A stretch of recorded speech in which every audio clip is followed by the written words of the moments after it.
Live from the JHM Studios, brought to you by Pearls Productions, with special health and motivational guru, our special guest host, the Bradford Usher.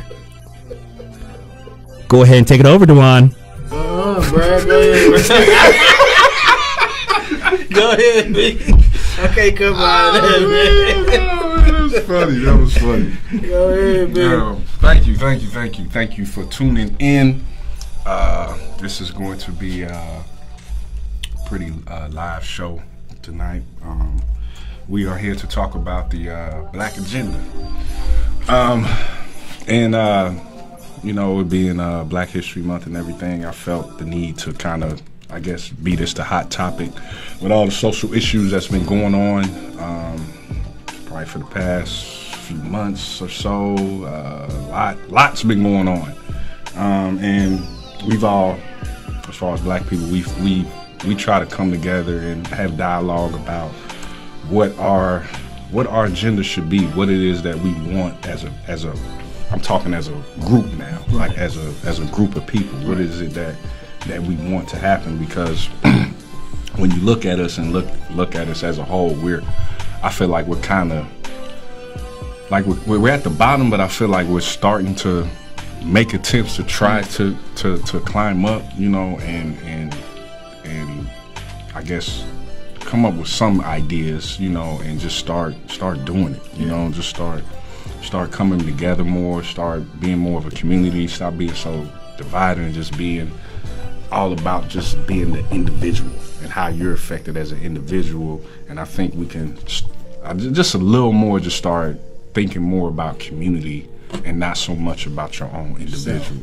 self. What do you think keeps Black individuals or the Black cultures divided? Oh man, I can go all the way back to,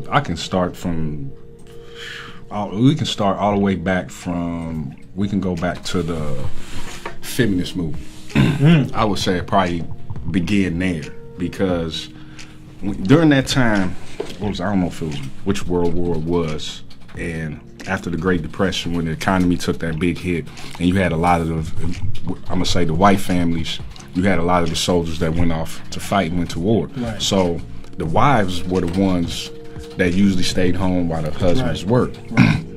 So the wives then, when the economy was getting to suffer because all the men was at war, they began to take up the labor force in the industry and start working. They start going to the factory company and start working. And so they pretty much held down the household while their husbands was gone. So when the husbands came back from war, you know, the wives wanted to continue to work. So they like, what do you think this is? You know, because they whole thing was what I noticed, and I say movies do this a lot. If you pay attention to movies, especially like Black films back in the day when it was in that time period where it was a lot of oppression and things of that nature, civil rights movement. You know, if you look at the Black household, the Black family, both parents always worked. Right. There was never the wife stayed home while the husband went out and worked. Right. But in the white families, the husband worked and the wife stayed at home and took care because they would hire the Black women to be the maids and the nannies, the cooks, etc. Black men would be the ushers or whatever. So we didn't have that issue of, in the Black family, wasn't that issue of, you know, that power struggle between the man and the woman as far as, no, your job is to take care of the house, take care of the home. So I use this one movie, I think it was called A Long Walk Home. It was with Whoopi Goldberg. Yeah, have you seen it? Yeah. Remember, I don't know if you remember the scene when they was doing the boycott, and the wife that she or the family that she nannied for or whatever, the wife, remember, she wanted to join and help out with the bus boycott. She was like, well, I'll drive you guys, da-da-da. So when one day, her and her husband eating dinner, she's telling her husband about it. He was like, okay. And then she said, well, I want to do it. I want to basically work. Right. And you remember, he got so mad. He got up and packed his bags. He felt disrespected. And left. All because she wanted to work. Yep. And this was all this was going on in the white household and white family. So then white women start feeling, you know, like we're not appreciated, we're second class, you know. So they started that movement, the feminist movement, and what they did was we pretty much, Black women I believe got tricked into it. And then as I guess you can say, fast forward as the years went by, then you start having that phase in the 80s of I'm an independent woman and I don't need no man. Then in the 90s, early 90s, we was all getting locked up, and then the government came in and was taking care of the single parent homes with the sisters. And so I think over the years it created this division between the black man and the black woman. And if you look at relationships between black men and black women today, even on social media, I think social media has a thing to do with this. You got these people that do these pranks, and it's always be, you know, whether they catching a woman cheating or they catching a man cheating. And I think it spills over into our communities, and then the young, like just younger generation to fall into that. And I see it when I'm out sometimes, when I see younger couples arguing, and you know, they used to be so disrespectful to each other. Like, it's bad. Like, the woman be calling the dude the B word. Like, when we start doing that, like when y'all start calling y'all man the B word, you know, that's fighting words to us. You know, so. You know, it's just that thing, and I think it's just manifested to what you see now today. And of course, other things, of course, came in. Quarter Pro came in and dismantled a lot of the things that we were doing within our communities. I think segregation, the ending of segregation, hurt us more so, because when we were segregated, we were forced to have to work together and start our own businesses and do for ourselves, because we couldn't go in this establishment that was owned by white people. And so when we fought to be equal, we end up sacrificing our economic power. And so now you fast forward today and now we don't own anything. You know, we rarely own nothing. And so now we're not even conscious about like practicing group economics, and really saying, like, you know what, I'm not gonna spend my money so much outside of my own people. I'm gonna try to do more business with black business. So don't get me wrong, we still got a long way to go with that too, because we can be bootleg. You know, black folks, we be bootleg when it comes to having our own businesses or running a service or whatever. You know, we either don't have no professionalism or we lack customer service. You know, we ain't on time. We ain't on time. We don't late. Say you open at 7 on Monday. You ain't open all day. Yeah, we open when we feel like it. We don't even have no set hours for our business. It's just, you just pull up, hey, we open today. I send a notice out. You know, like we got to start doing business the right way for one. And you look at how much we spend. Like they say, we spend close to $1 trillion in the economy, right? Or on the economy. So if you even took 2% of that, it's like what, 200 million? If we spent $200 million just on ourselves, look how much. I think that'll make huge benefits for us. Because let's just look at Indianapolis. I'll just use Indianapolis as an example. And what I've been noticing here is that, of course, you got the Asian community, you got you know, your Jewish community, white community, Mexicans, and you have the black community. Now, as a whole, I'm not saying just this city, but as a whole, nationwide, you know, we're like the last as far as financial or economically. We're last because we don't own nothing. Now, you look here in Indianapolis, what I've been noticing, especially with the Mexicans, is they're really practicing group economics, because you're seeing them opening more and more businesses. I see them only really do business with each other. And then now I'm starting to see them opening their own grocery stores. We don't have any of that. None of that. And then you look in our communities, all the grocery stores are being closed down, being shut down. So, you know, living in the largest food desert in the world, you know, Indianapolis has hardly no like real food. It's a struggle, especially somebody like me who's like a health nut and don't like to eat all this processed stuff. But it's kind of like that guy that sits, I don't know if you've seen it, but there's a red Mexican taco truck that sits on 42nd and Post Road. Okay, he sat there for maybe a year or so, and this is how they understand their dollar, that they don't take nothing but cash. So he letting you know, like, I ain't paying no taxes on this. I gotta send this back home. I gotta take care of my family and my family in Mexico. But here's the kicker. Now there's another truck there. That's a Mexican truck. Yeah, I saw that. So he done moved on. Like, okay, I got that spot hot. You go ahead and take it over. And I don't think it's all black people, because I come from the streets. And there's just some things that the old dope boys did to build the communities and build each other. Like, bro, I know you ain't got it right now, but I'm gonna help you get it. Right. I mean, it's wrong. It was drugs, but they understood the camaraderie of working together. Yeah. And now we just don't have it as a community. Yeah, we got it, but not like we should. Right. We only got it when it's a racial bias or something going on. Yeah, yeah. Oh, he shot that black guy. Let's rally. Let's do this. Let's march. Why are we still marching? Marching and protesting. I don't agree with that. What we doing? They just, and then we go back to our same regular day. 2 weeks later, we forget all about it. We go on about, I gotta watch Empire now. Yeah. Yeah. Yeah, I mean, we move on. We move on. We get riled up for a second. Yeah. So what is the black agenda? I'm like, what is it? Yeah.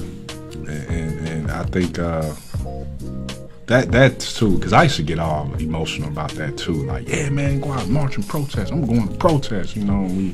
We marching, and the more I start learning, I'm like, we've been doing that for 100 years. 400, bro. And we ain't moved an inch.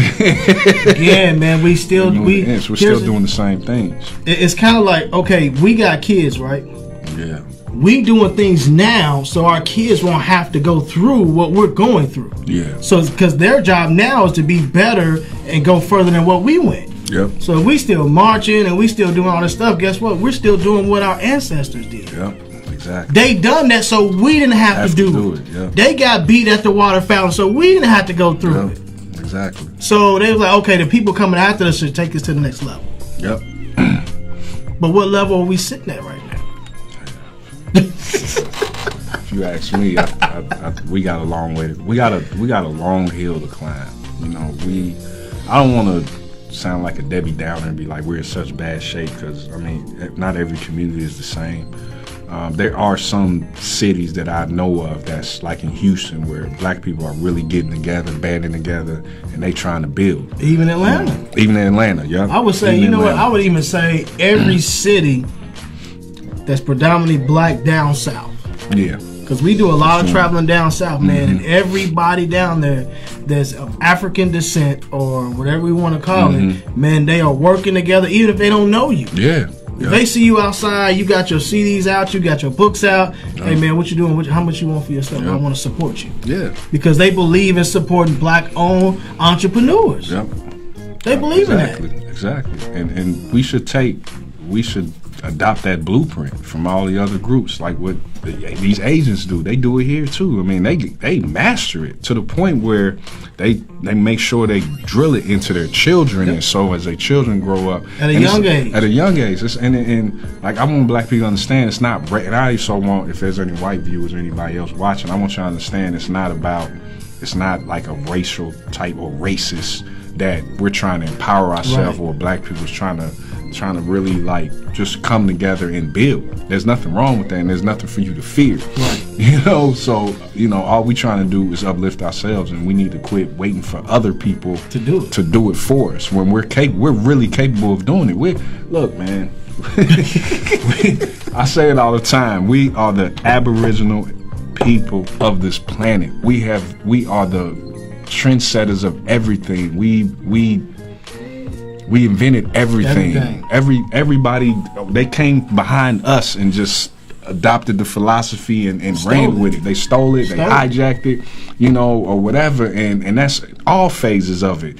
I mean, there's no history without that. Black history is world history. It is Black history is history. Yes, sir. You see what I'm saying? It started with us. So all these things we did, even in the 1920s during Oklahoma City, we were millionaires. Banks, schools. Yeah, we can do all that. We had our own stock market. Yeah, we had everything. We owned our own stuff. You see what I'm saying? So when you do that and you have that type of power, and this is why it goes to when it comes to national level as far as voting. Local voting, it's all about grassroots. It's a grassroots movement. So everybody at the local level is really for the people, for the most part. When you get to the national level, I think it's a different set of rules that they play by. Such as, like when I say national, I mean like your governor, your senators, those guys, the big wigs. I think because even when you see, I use Cory Booker as an example. When he was the mayor, when he first became mayor or was in Baltimore, He was all about the people, grassroots movement. Then he moved up and became senator. Now he's like everybody else that's in politics. You know, that's what I know about. And I was a huge fan of him when he was the mayor. But again, he playing now with a different set of rules, and I guess he announced too that he's running for president. He doesn't get my vote.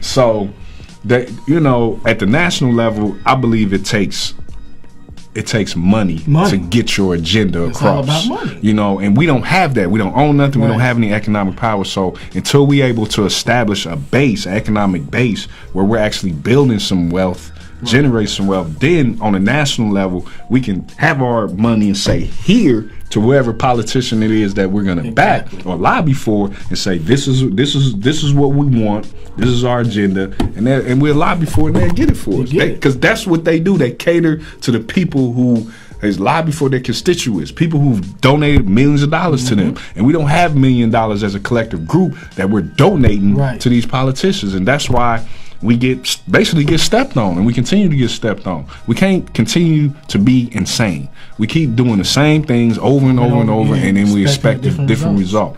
Just like we complain about the system, but we don't do anything. I keep saying we don't need the system. The system needs us. Detached from the system, and we can operate right outside of the system. And that's what I mean by building. We can start our own businesses.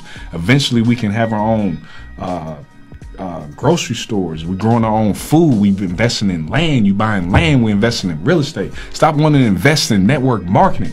Look, don't come to me about no more network marketing. I'm here to tell you that right now. I'm not interested, because that don't make you no real money. That's not gonna build wealth. I'm tired of people coming to me with these network marketing schemes, black people I'm talking about, and then be telling me, yeah, man, I'm trying to retire when I'm like 45. No, you're not. You're not gonna become a millionaire. I used to be in the network marketing back in 98, 99, and 2000. I didn't make any money doing that stuff. And everybody I know who's done network marketing, with the exception of a couple of people, ain't making no real money. Nobody's out there making $10,000 a month.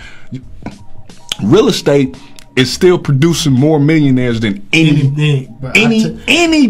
man. I tell people all the time, profession you get into. I tell people all the time, take your money and get some land. But black people don't want to invest in real estate. When you say the average black person, they think real estate, they think, oh, I got to sell real estate, or I got to be a realtor. No, you don't. You can be an investor. There's so many ways to get in real estate, and it don't even require a lot of money. Now, it does require you have some good credit. That does help, but it don't require you have a lot of finance. I know a lot of people who are doing real estate, and that's all they do for a living. Good money. And they making good money. They doing well for themselves. So don't be scared. Educate yourself. Don't be scared to do your research. You know, but real estate is producing. That is where it's at. I even plan on getting back. Me and my brother used to do real estate in 2007, 2008. We just got involved in it too late, before the market had hit, but we did pretty well for that year and a half that we was involved in it, you know. And so now I plan on getting back involved in it, you know what I'm saying, in the near future, and making some investments. I even want to learn the stock market more and you know, invest in the stock market, because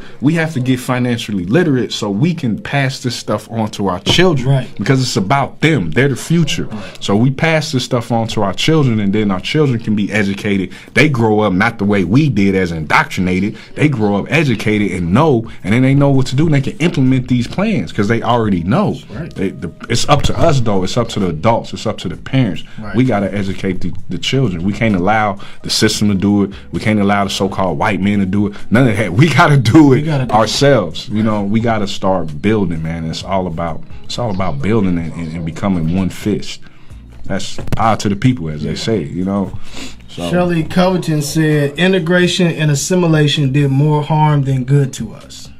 Integration and assimilation did more harm than good to us. Who said that? Shelley Covington.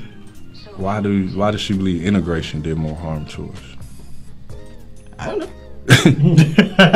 Shelley, why do you say that? Like, integration did more harm to us? I would like you to kind of elaborate on that a little bit. But we. Oh, Ron, you about to say something? No, I'm saying I'm gonna tag her in here. So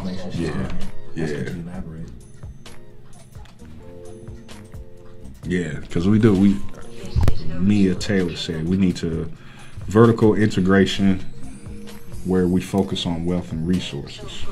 That's what I like. we focus on wealth and resources, because I believe that we can do it. I believe we can bring the resources back to our communities, but it's gonna have to take us trusting each other more, and willing to take a risk. Because I mean, it's always a risk in anything when you're gonna work with people you don't know or whatever. But like I said, there's groups of black people in these major cities, especially down south, that are coming together, and they pulling their sources together, and they're finding out other black-owned business owners, and they're trying to pull their sources together to support them. Right. Like, for example, you have 2 black-owned now beauty supply stores here in the city. Here in the city. One's in Washington Square Mall. The other one is on 56 in Georgetown. Yeah. There's no way. I'm talking to my sisters. There's no way them 2 businesses y'all should allow those businesses to go out of business. Like, they should never. Like, that's a good start. Right. Because we need that. Y'all always want to go to the Asian people, and I get it, because they pretty much own all the beauty supply stores that that y'all purchase. But we just gotta be disciplined, man, and just say, you know what, I'm gonna go over here, since this one on Washington Square Mall, I'm on the east side. Right. I'm gonna check this one out and see what she got. And they're pretty, because I walked past them, and I even went into one on the west side, just to peep it out. I was like, I'm just checking it out just to see what all. It's small. She didn't have a lot, but it's a start. It's a start. Yeah, it's a start, and it's something I think we can build on. Same thing.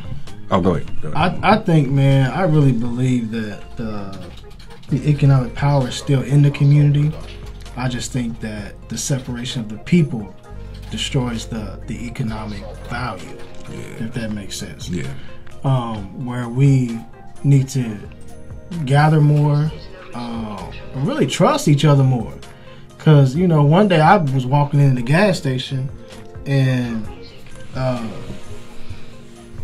this brother was walking out. I was like, "Hey, bro, how you doing?" Crickets. Yeah. Right? Yeah. Caucasian dude come out the store. He speaks to him.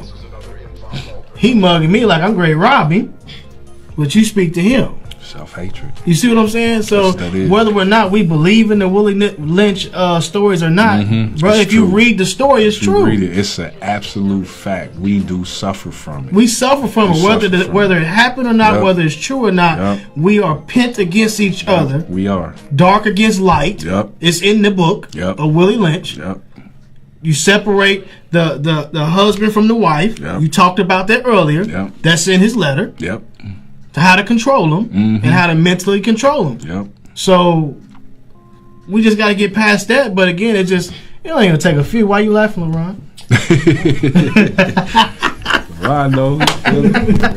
What you got, LeRon? Absolutely nothing.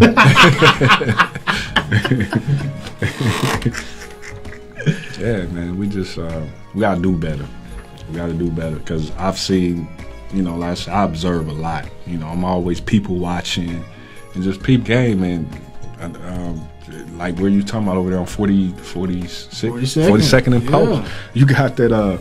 You see the I don't even know if they're Arabs. I don't know what their nationality is, but they look like they're Arabs. They got the little chicken and fish spot. Fish market they open across the street over there on the corner. I think they're Palestinians, actually. Palestinians? Okay. Which one? Is the one connected to the liquor store across the street? Nah, the one connected to the liquor store is owned by some Asians. They've been there for years. They've been there for a minute. Yeah. And they I remember when they first started off, they was just a little cell phone and refurbished cell phones and tablets. Now they selling chicken and fish. Just expanding. You know what I'm saying? Got clothes in there now. Yeah, now I don't know if I want to buy my clothes from a fish market. But that's what we do it. Yeah, that's what I'm saying.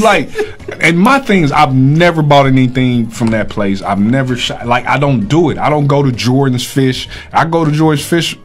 Well, I eat fish still, but if I go in Jordan's, for one, I don't think they food good. So I don't know why black people be in there, but y'all like it. It ain't good. It ain't got no taste. Because we mentally conditioned. Yeah. You can have Jordan's Fish, and then say somebody like me can open up a chicken shop right across the street. Yeah. But because I'm black, I'm still gonna go over here because I'm gonna go to Jordan. I'm going to Jordan's. familiar. I don't know who that is. Man. And they picked the right name because Yeah. who we familiarized that name with? Right. You Man, know? Michael Jordan on that shot, bro. I'm going to Jordans. I walk into Jordans now when I go in there. It's just to get their hot sauce.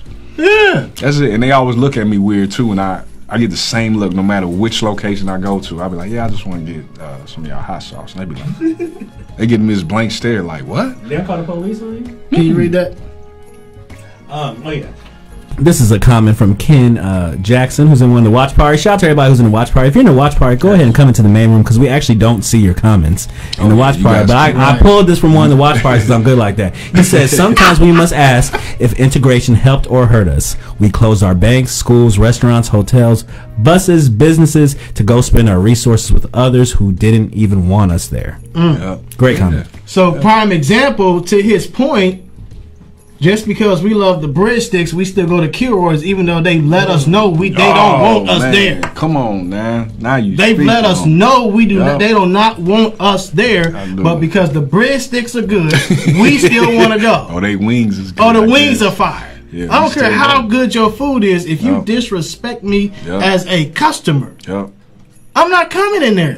If you disrespect my people, guess what? I'm not coming to patronize you.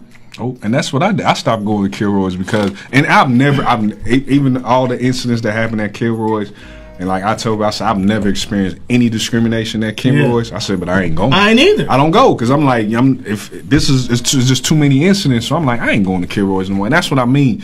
You know, like things that we're gonna boycott. I think the things we need to be boycotting is these businesses that's coming in our communities making money off of us when we can open those same businesses ourselves.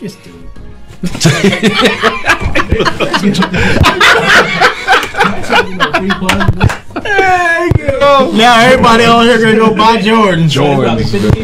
Right. He done made me hungry. I'm going to get some Jordans. Man, I do. And I ain't gonna lie, I walk in there when I get they hot sauce and I see black people and I just be looking. And sometimes I be wanting to ask them, like, what is it about this food that keeps you coming back? Like, what makes you keep coming back here? Because the food's not good. It's a mental. To me, it's not. But if you look at it, man, look at where every Jordans is at in the hood.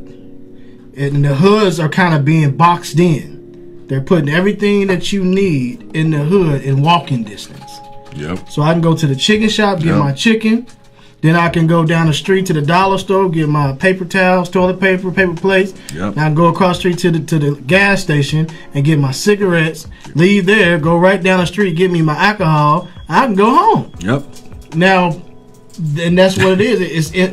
They say prisoners become institutionalized. Yeah. I believe we as a people in the community get so boxed in that we become institutionalized in our own communities. Yep.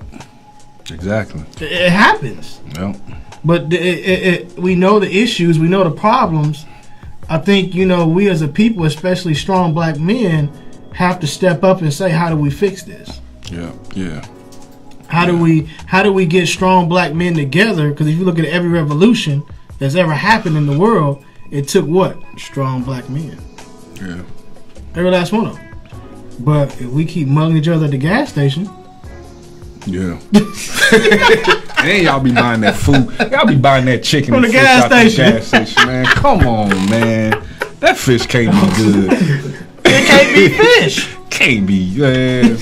And one of my homeboys said that to me. He said, man, you ever had they fish? Man, but they even got gizzards, bro. Yeah, I saw that. Yeah, gizzards. See what I'm saying? They look, man. And they just our city. I make it a point. Every city I go to, I make it a point to go to the hood because I want to see it. See what they got. Yeah. And every time I go into the gas station, they got gizzards, they got chicken, they got all this stuff in there because they're keeping us boxed in. We're still enslaved. Don't even know it. Yeah. But the chains ain't on our wrist, the chains ain't on our feet, it's on our mind. Mm-hmm. Mainly, yeah. And my thing is, you know what? You can eat your gizzards. You want to eat your gizzards, you want to eat your chicken. But my thing is, if this is me, I guess. Crystal Usher said it ain't seasoned. How you know, Crystal? She knows. I'm telling you. We eat that crap, man. I'm like, man, this food is nasty. We had they chicken. Free plug. We had they chicken, I think, back in like 2013 or 2014 or something. We had they chicken, man. I was just like, this ain't good. You know what I'm saying? Ain't got no taste, ain't no season. I was like, I guess, but this is just me though, how I operate. I look at it like this. Like, let's say I wasn't, like I used to eat like how I used to eat when I used to eat meat and stuff like that. So if I see Jordans, right, that may be around the corner from where I live, but then I see maybe 10 minutes, maybe up the road, it's probably name me a spot, like a little black-owned fish spot here. So you got Off the Hook Fish and Chicken. They got their own little spot. You got Exotic on the Run. Yeah. Then you got Seafood Kings, all in the same block.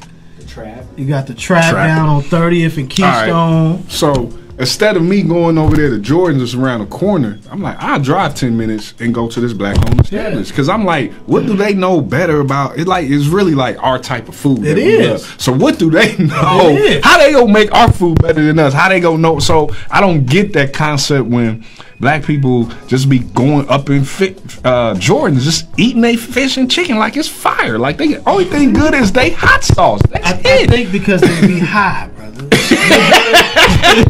And the taste don't even matter at that point. Because I have consumed some kush, and I just need to satisfy my appetite. Yeah, man. But for me, it becomes a habit. Yeah. It becomes a habit, right?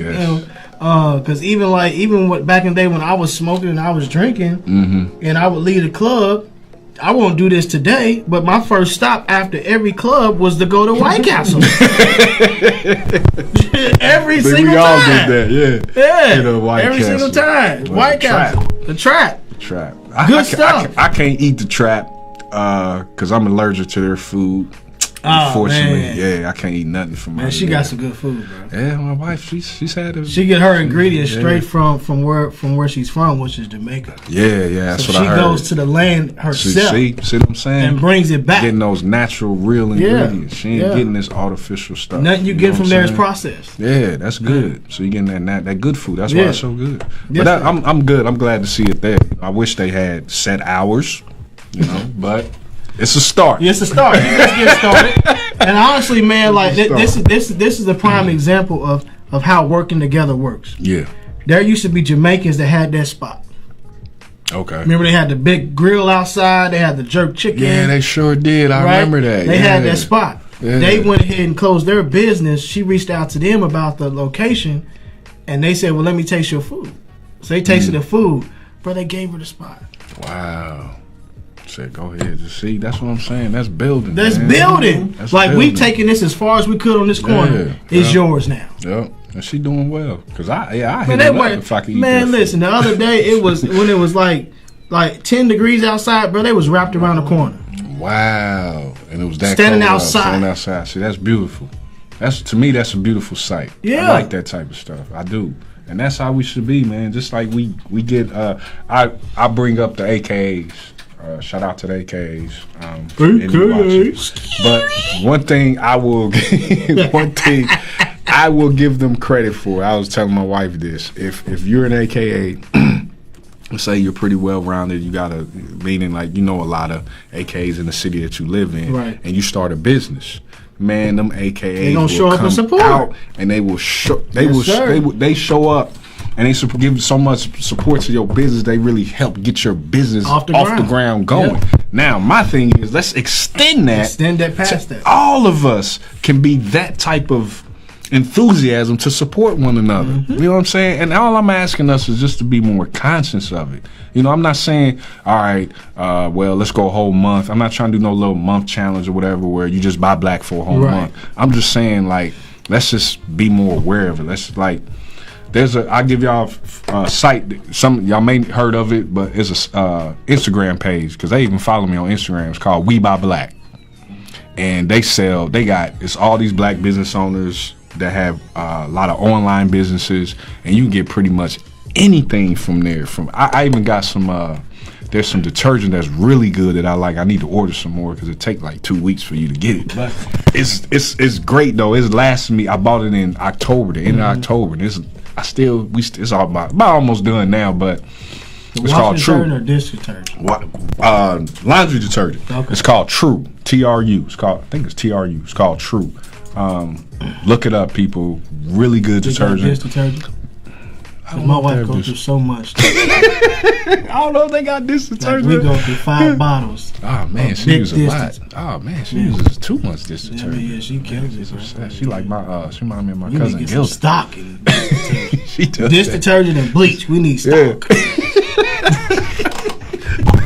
But yeah, We Buy Black though. Check it out. They on Instagram, man. Everything on there, and it's just a list of all the black-owned businesses all across the nation, and you can order them online. They even have. I want it tonight, Yeah, bro. they got toothpaste, they got soaps, they have deodorants, they have toothbrushes, just about everything you can think of. And it's all black-owned businesses. So that's what I started with to start the support of black-owned businesses. And one thing about me, and people know this, if you got a business or something, I support it. I support you, man, because that's I want people to support me, so I'm gonna support you back. You know what I'm saying? So I just think, like I said, we got to be more conscious, man, of it. Just put more effort into it. You know, like Black Friday.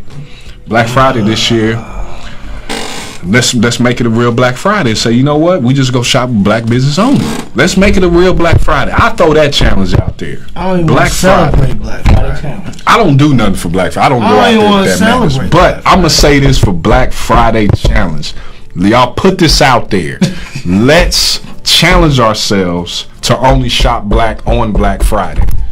Online shopping is where it's at anyway. Yeah. So I'm seriously, because I tried hard to do that. Me and my wife did this past Christmas or whatever. You know, we didn't do too good. You know, we could have done better maybe, but it was my first time giving it a go. But this year, I'm really gonna I made a commitment to myself that I'm gonna try to do more spending with just black-owned businesses. Yeah. You know, it has to start with you. So I'm that's where gonna it starts. I say change always starts with the individual. If you want to see change, it starts with you.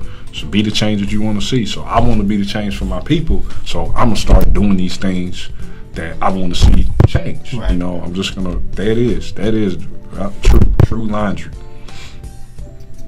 That's he just went past.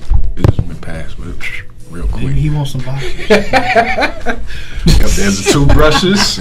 See, I see them, man. Peep those out, man. Those are all black owned. I got that true laundry detergent. Real good. You only need like a small amount of it too. That's what make it last so long. We gonna get some dish soap.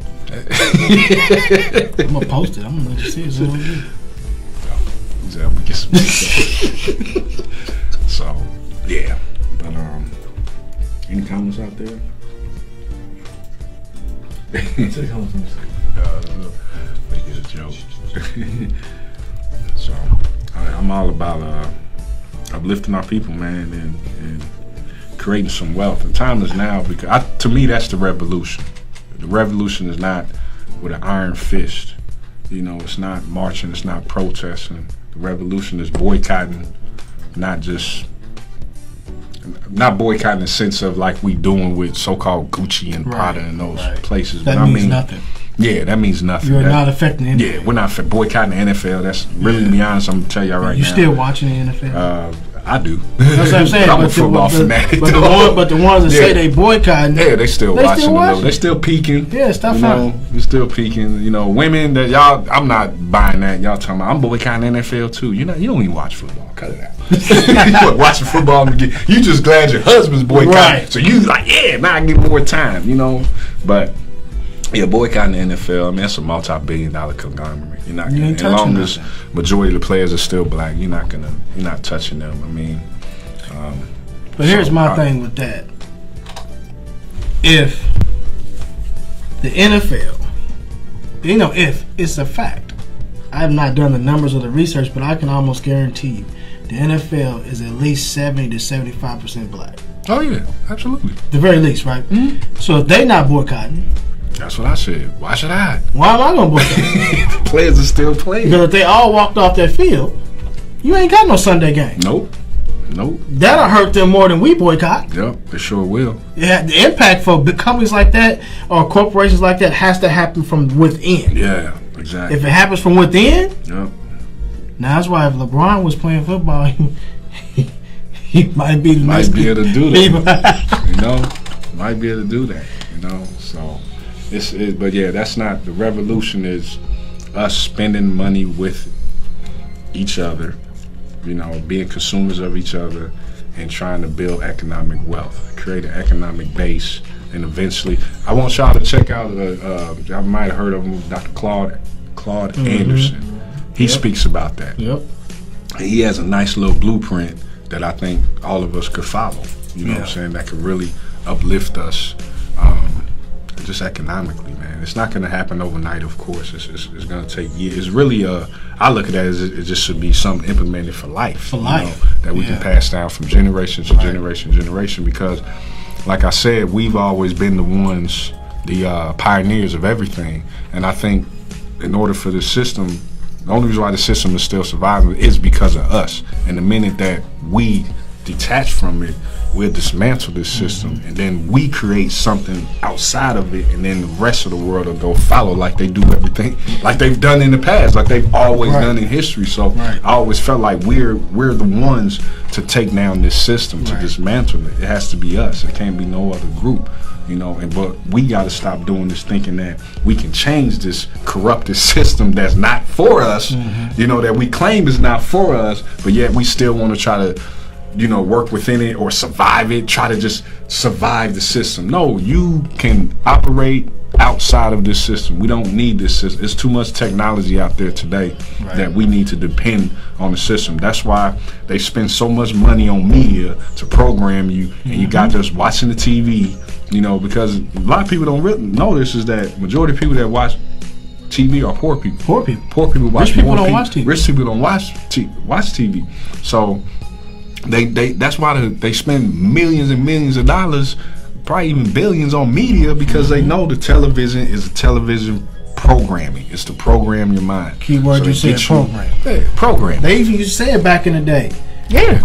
Tune in for your next program. They let you know, dude, I'm programming you. It's a programming tool, you know, and if you're not aware of it, you don't even realize you're being programmed. And this is why they come up with all this stuff, this racial stuff, to try to trigger our emotions and get you all riled up, get you knocked off your square. So then the focus now can no longer be on yourself and each other. It's now on, you know, what they're doing. The program. That's the programming. And we can't keep falling victim to that, man. Stop letting this enemy try to trigger us so much and get you triggered and riled up. You know, you ready to go riot. You know what I'm saying? Nah, man. I don't even let that stuff trigger me no more. I really don't. You can't. You know what I'm saying? Can't respond to nothing emotionally. Yeah, you gotta be able to. I can't. I'm one of the last people to really talk about responding in emotions, because sometimes my emotions get the best of me, you know. But yeah, it's true. You can't always respond with emotion. You gotta and critically think. You have to. You gotta break that thing down. This Jesse situation was a perfect example. What's his name? Is it Jesse? I thought his name was Juicy. But this is a perfect example of how people don't critically think, you know. So, because you could have really broke down that whole situation. And did your research. Do your research. That's what I did. I even went to his Instagram page. Yeah. And I told him, I said, check this out. I said, he posted a picture of him, you know how you screenshot the weather. He screenshotted the weather like that night when he just touched down. And I was like, look at the caption. He talking about just got in my room, da-da-da-da. I'm paraphrasing. I just got in my room, you know, about to shut it down. It's freezing cold, hashtag polar vortex, hashtag it's too cold. You know, those are just hashtag. This is at midnight. But you walking outside. So 2 hours later, you decide to go out and get something to eat? Come on, man. But you Juicy, you can get any food you want in your hotel. You go Juicy. Juicy can get anything he want.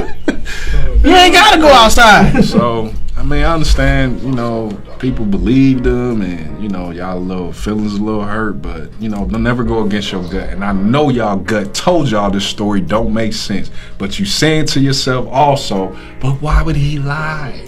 Hey, man, we live in a world of illusion. But here's the thing, here's the thing with that, you know, people will believe a celebrity before they believe their husband or wife. Yep.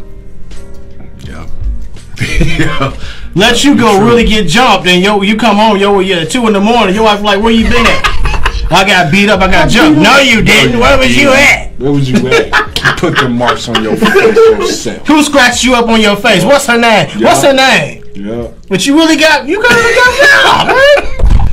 He's like, but let Juicy do it. Everybody on his side. Killer that Juicy. I mean, that's his name, Juicy. Oh. Break down the vowels. It's in there. It's all right. Break down the vowels. It's in there. It's that whole thing. And on top of that, you right, Troller. He won the Subway. Subway, man. The Subway even open 24. I had to ask one of my partners in Chicago. I was like, "Hey, man, the Subway open 24 hours in Chicago?" He was like, "I don't know, man. Ain't too much of nothing open 24 hours in Chicago." But my wife confirmed that because she said, "Well, we went." I think she said when they went to the Beyonce concert, she said it was after midnight. She said Subway was still open. I think that's why they were open. I remember. That's probably why that's a good business move. My thing is, I'm like, Subway as a company, I've never seen stay open past 10 o'clock. Look, Juice, C. You hear that? The Jusie, Juicy. But yeah, I mean, it's a good business move. If I own a business downtown and we normally close at 9, 10 o'clock and we got a Beyonce concert, I'm telling my staff, like, look, we're going to open up a little bit later today and we're going to be here after midnight. You gonna get that bread. Yeah. You right. That after club money is the best money when it comes to food. It is, because people usually drunk and high, trying to sober up. And the munchies on the way home. You know, Sharks on 38th Street getting paid. Getting paid. Oh, Line, and they give me chicken that ain't even done. But we still go eat it. Still going back. We still go back and eat it. You know, even with the Waffle House. Now, I've never been to Waffle House. That's some disgusting food. Is it? That's trifling. I don't even know how we eat it. When you go down south, they everywhere. It's trifling, though, man. Everywhere. And that's another thing. Like, when I start hearing the incidents with Waffle House, I'm like, why would I still going to Waffle House? I'm like, well, I ain't never really been in there anyway, but I'm just like, man, like, for real, like, if they don't support you, don't support them. That's how I look at it. That's my mentality, because you're not going to see Asian people coming into man. They're not going to a soul food place. They ain't going to no soul food restaurant that you'll never catch that unless they're keeping their money in their community. To a black person, you know what I'm saying? They're keeping their money in their community. They're keeping it in their community, and I don't look at that as racist that they do it. It's just smart. It's just smart. To build your own economic value within your culture, you keep that money in that culture. In that culture, and that's how dollars begin to circulate within us. And before you know it, we're generating some wealth around here. We're opening up some businesses ourselves, our own businesses that we all consume and love to buy. And I mean, that's what you. If you're gonna open up a business, it's to cater to the people that is gonna buy that stuff. And that's what all these people do when they come in our communities. They just they know black people like white tees. They know black people like Jordans. They know black people like the fake Gucci. They know black people like the candies, the 25-cent candies. But we only like that stuff because of a song. Everything you mentioned came from a rap song. Yeah, but I'm saying rappers quit wearing white tees a long time ago. Yeah, but they start selling it though. They start selling it. They jump on the bandwagon of our program your mind. Culture vultures, man. Yeah, you know, so they jump on it. So I'm like, stop buying their stuff, man. Like if it ain't one of us selling it, don't buy it from them. You know what I'm saying? You better off just go to the mall then. But don't let these, because they getting rich off of us. That's how I look at it. They getting rich, man. They making so much money off of us. And we steadily going and just giving them our money. Prime example. We everybody get their tax money, and I don't care what you do with your tax money. But everybody about to get their tax money and go buy cars. Go buy houses, but instead of doing all that, jewelry, shoes, and you're not going to invest not one dime. Gucci. go buy your Gucci. Yeah. I mean, you're not going to invest. You're not going to invest one dime in yourself or in your community. Yep, and that's another thing we got to stop doing. We got to stop investing in stuff that don't appreciate in value. You know, jewelry don't appreciate in value. Cars don't appreciate in value, and clothes don't. And this is all the things that we buy to make ourselves feel good, and that we're like a certain level, a certain status. None of that stuff mean nothing. You know, just like you say, the richest people around here don't wear none of that stuff. They don't wear that. You can't even tell. I remember when I had a commercial. They wear New Balance. Yeah, I had a commercial cleaning business that me and my wife. It was just one building we used to clean. it was an elevator company where they worked on elevators, and the owner would be there every now and then. Man, if you would see this guy, he would have on some raggedy jeans, like a t-shirt, and your New Balance. And then one day I seen him leaving. He was a nice guy. I always spoke. Seen him leaving. He was driving S500 Benz.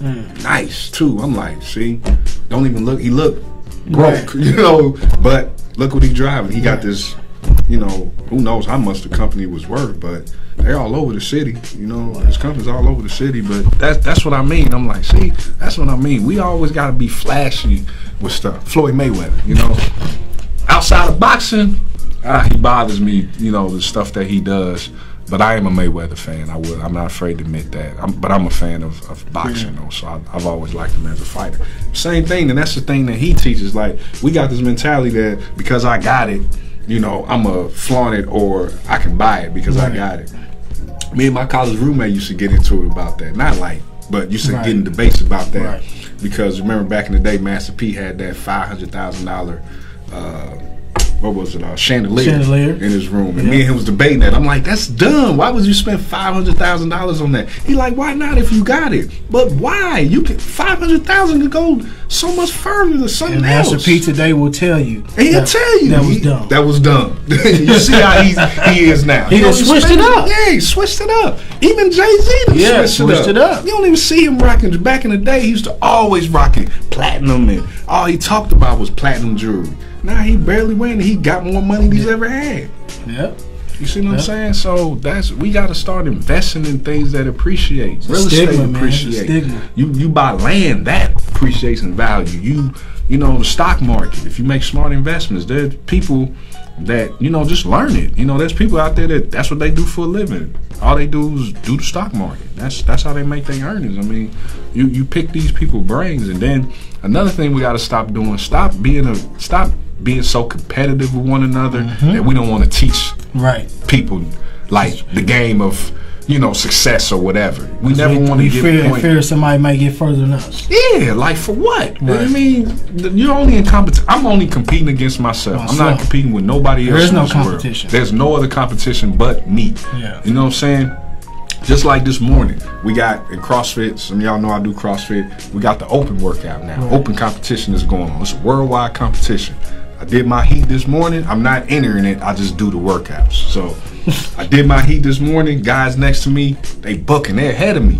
I had to think, though. I almost got caught up and was like, let me speed up my pace. But then I was like, no, I'm in my own lane. Run my own pace. You know what I'm saying? End up getting further than all of them in my heat. You know what I'm saying? But I was just focusing on me and keeping my pace and da-da-da. And, you know, so we can't get worried about what the next person is going to do, you know? So we have to stop trying to compete with the and we do that. We do that with each other. We do that in our marriages. You know, I see husband and wives try to compete with each other. Like, why are you competing with each other for? Y'all in this together.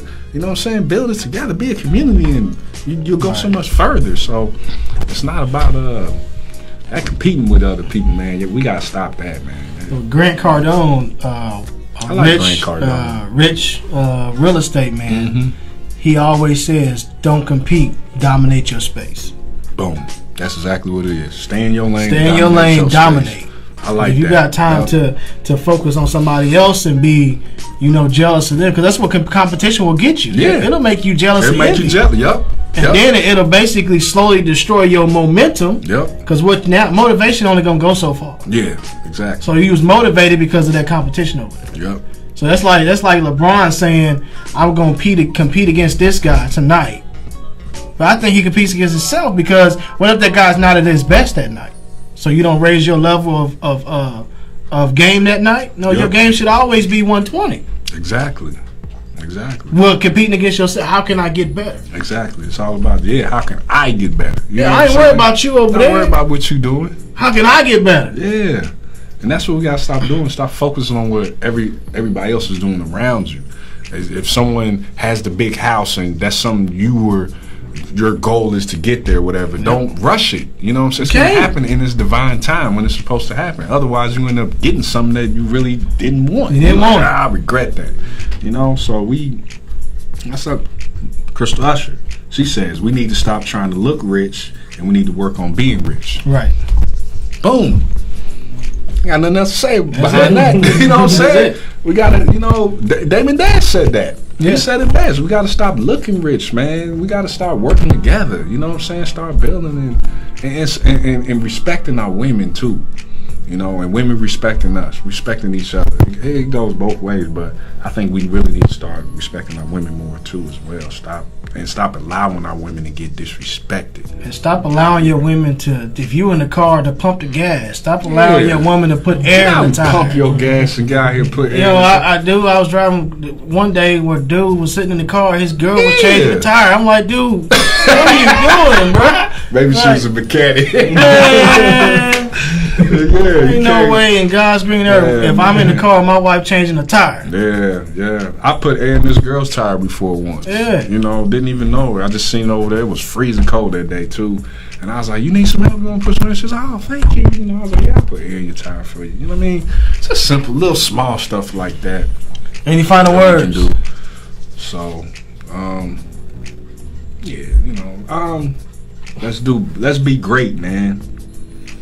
Let's be great. Like I said, we the pioneers of this, and we're the ones. That's why God called us the chosen people, because we're the ones to lead the nations, many nations.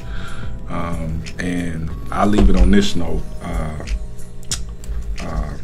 What's his name? Marshawn Lynch. I watched the video. He said it best.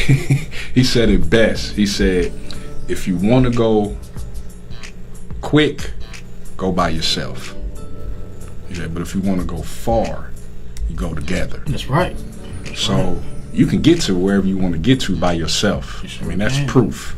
But if you want to go far, and stay there as well and go far, and we got to go as a community. We got to go together. It's always better to go as a community and go together, because on the back end, we're going to be better as a community. Everyone, all of us. Yeah. So that's what I believe the Black agenda should be. Hopefully y'all share this video, with people, and let's go to work. It's 2019. Let's do it. Let's go to work. Our Out of Spotlight for this week is DP DeMarco Plays. He got a show tomorrow. Her Lies, His Secrets. Go check it out. Well, it's sold out, so you can't check it out. But again, have a good night. Have a good Friday. Have a great weekend. Tune in next week, because we got a major announcement for you guys. So tune in next week.